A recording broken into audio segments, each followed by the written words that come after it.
All right, kids, come on. So what I'm doing here is I'm putting down some straw.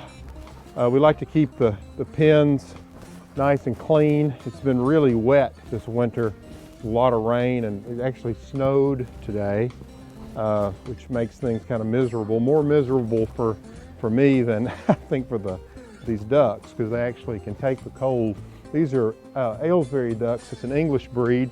They're part of a conservation effort we're underway with here to try to preserve this breed. We've got 3 different strains of Aylesbury's, and so what we'll begin doing is separating out the choice drakes and hens that we want to save eggs from. When it's really cold and miserable like this, before we start setting eggs and separating them, we try to keep clean straw in here. In this space, they're protected at night. No predators can get to them, so they get locked up in here. We have a light on, which helps stimulate egg production early on. And then if you look out here, we've got an exercise area for them. It's kind of their playground.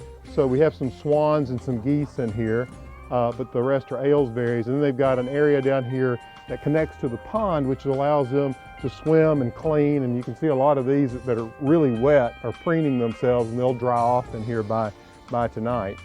So we've got this housing in here. We built these little A-frame houses for them to lay eggs in. It's okay, it's okay. All right, come here. Let's give you an idea. What's beautiful about these ducks is that I love their sort of apricot colored bills.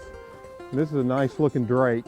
And the reason you can tell it's a drake is that see the little curl on his tail here? So about another week or so, my sister-in-law and I will come out here and we'll pick out the best drakes and the best hens and sort of pair them up in pens, and we'll gather the eggs from them, because we're wanting to make sure that the size and the form and the shape of these birds remains the same, just as they have been since the end of the 18th century.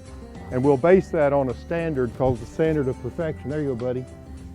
Standard of perfection, so we know what the shape and conformation, the weight, the color of the bird needs to be.